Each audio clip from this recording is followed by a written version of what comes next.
It's time to welcome Alba Cela, an executive director at the Albanian Institute for International Studies. She will talk about management of research projects in the region. It's time to shine. Thank you so much. I'll take the slide. It's okay.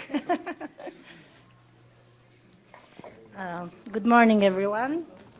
I am very happy to be in Pristina, in Kosovo, and every time I return, I learn here new things. That's why I come back, actually. And today, the first thing I learned is that it's a very good idea to open a conference with rock music. And I will do this because as a think tank, we do many academic conferences. They're not the most interesting ones, especially in the beginning with the opening remarks. So the rock music is my first lesson learned from this event. So thank you for doing that. But Kosovo is a rock country anyway, so it fits you guys. Thank you so much. My name is Alba Cela. I've been working for 14 years at this think tank called the Albanian Institute for International Studies. We call ourselves a think tank. The government calls us a non-for-profit NGO because a think tank, it's not a nuance that can be accommodated so far in the legislation, but what distinguishes us from hundreds, perhaps even thousands of NGOs that are now active in our country is exactly our focus on research. We try to make research, if not the central part, a very important part of all the projects that we do. And for that, we have to continuously raise funds. We have to continuously think strategically because there have been some trends and some developments, especially in the last years, that, to be sincere, have made our work a bit more difficult. And I'm sure you are quite familiar with those difficulties as well, no matter the field of operation that you are in. The think tank works mostly with two topics, EU integration and foreign policy. Foreign policy being actually the area that we are a little bit more specialized in, as EU integration refers to the work of almost all the NGOs in Albania, but in all the candidate countries, really. The difficulties that I have observed, I am just a director for 3 years. I've started from being a simple research assistant, going to project coordinator role. Now I manage my team. I do less research, which doesn't make me very happy, more administrative work, but it comes with the job. What I focus is on difficulties and how to steer my team and assist them to overcome these difficulties. And the first one is that research is often understated. In the recent years, we notice, even from the donors, even from the stakeholder community of decision makers, that there is a focus on facade, on promotion, on PR, on advertising, on how things look, and not what's inside of them. Research, in that sense, is more about content, it's more about quality, it's more about designing a policy. Of course, it doesn't have value if you don't communicate it properly, but first you need to create something in order to communicate it and not rush into the PR frenzy before you have a quality product, just as in a business. Think tank challenges is no research for its own sake. I was listening to a podcast, and there was another think tank director, and she said, for some years in the EU, research is almost a taboo word. You have to find synonyms for it. I'm doing assessment, I'm doing mapping, I'm doing this and that. Well, you are using research to do all those things. So I understand that the focus is on the research being applicable, so not just sitting in a shelf as a book, as a report, but really providing some policy recommendations, suggestions to those that have to design policies and make decisions. But let's not kid ourselves, it's the research methodologies that we use in order to create these policy suggestions.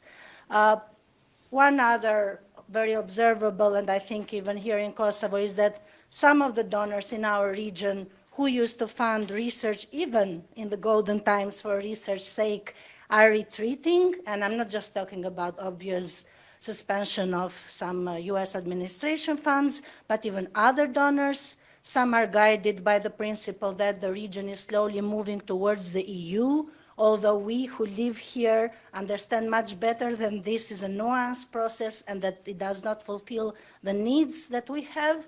just these milestones, but even like strategic donors. For example, let me give you the example of Albania. Switzerland is slowly decreasing the programs and the funds for the country. Other countries, other German political foundations, which used to be our trusted partners for research projects, are reconsidering their priorities. And we have the artificial intelligence coming in the midst of all difficulties, shaking all of us up and making us to think now that we are out of the comfort zone, because you can choose to step outside the comfort zone, but you can also made to be thrown outside your comfort zone, how we should really embrace these difficulties and changes in order to stay active, but also stay beneficial to the community with the impact that we try to bring. For this, I have identified a couple of characteristics that now research always transcends borders, because the topics cannot be just confined to one country or one nation. And also, in terms of donors, now we have new ones which require a regional perspective, not a national one. After many years that in Tirana there was no regional platform or mechanism, now there's the Western Balkan Fund, there is RICO, the Regional Office for Youth. So there are specific organizations that can support our operations, that can support us to keep the lights on, as Eldisa said, but also to move the train along, because you need both of those to see the light at the end of the tunnel. And they require you to build exactly a regional consortia, require you to build networks, to identify partners, to build trust, and to move together and not alone. And also the EU integration is opening up some new opportunities. We need to find our path in the midst of these opportunities, because it's not always very automatic how you can benefit from them, and it's better to start slow. Research now is defining the categories of the organizations that can do it. It used to be very automatically that only universities have the professors, the academic staff, they know the methodologies, they have the characteristics, they can do research, but now everybody is engaging even in academic research. In addition to think tanks, there are media organizations that are government agencies and departments who are in charge of designing strategies. And sometimes when you get all these together, you can have a successful consortium and you can have a successful project, and that's what I want to give an example with, that the Albanian Institute for International Studies is engaged in the last years. It's our first Horizon project. Horizon is considered as a little luxury in the research community because it does allow you to engage in academic research, it gives you the proper resources to do it, and it gives you a very supporting group of stakeholders that you have to move along together. And here in this consortium, as you can see, we are working together with universities, but we also have an institution like the Ministry of Interior in Albania. Trust me, it was a surprise for them as well to do research, but they are adapting quite well to the challenge. And media organizations in Italy and in Bulgaria. And the topic of the project is actually artificial intelligence and its impact on democracy, how deepfakes, of course, we know the negative effect of them, but we could explore also some positive use of the deepfakes for democracy, for development, and for education. And building this kind of consortium, making use of the diversity of the expertise that each partner brings. Some bring the depth of the academic knowledge, some bring the good ideas of how you can apply it, and some others bring the great ideas of how you can communicate it. And this is how actually you can successfully, let's say, manage even large-scale projects. I had one more, but it's okay. I want to conclude with emphasizing 4 skills that I think will be very decisive for organizations, research organizations, think tanks, if we are to survive, but not only survive, but thrive in this new environment full of unpredictability and difficulty. And I'm very eager actually to see how the frameworks that were presented today, P3 Express and others, can build upon the need for these skills. I think, first of all, we need to keep rigor have the standards in place to carry out quality, accurate research, which often gets sidelined by the need of speed.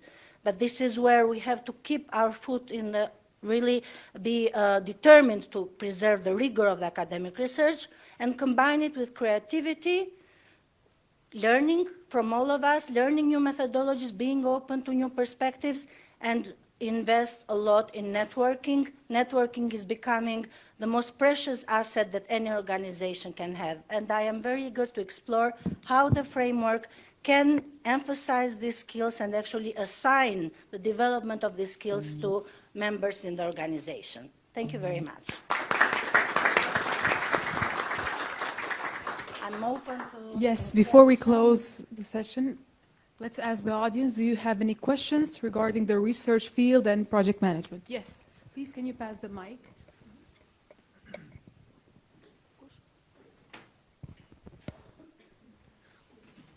Ilir Kishimori speaking. I just wanted to ask about the project that you mentioned with Horizon. I just wanted to ask, how do you deal with the portfolio management when you don't really have experience with projects like in big scale, like that one that you mentioned before? How did you prove the committee that your project is worth giving a chance? How do you manage this part? Thank you. Actually, we are a partner in the project. The lead partners were University of Amsterdam and University of Utrecht, so the main convincing work was done by them. We contributed to the writing of the project, bringing our expertise. We actually did have previous experience, not exactly to the scale of this project, but very similar to the amount of work and financing that would be given to us as a partner in Albania. We had done several projects about disinformation before, how disinformation leads to radicalization and extremism, and that was our asset that we could prove to be a valuable member of this consortium. We also help with the networking to get on board the institution, which provides an added value because they can take the project results and apply them in real life in decision-making community. As for your sub-question of the programs, we try, within our limited resources, to keep actually projects categorized in programs. We have EU integration, foreign policy, and democratization. And we have found that that really helps because then the team can take the results from the successful projects and present them together, and it creates a profile. And it's like that that we have identified ourselves, for example, that we are best at foreign policy, and that's our unique value. Whereas in the other programs, we are still competing with others. I hope that answered the question. Any questions left again? Okay, Alba, thank you so much for your presentation. Now, let's thank you.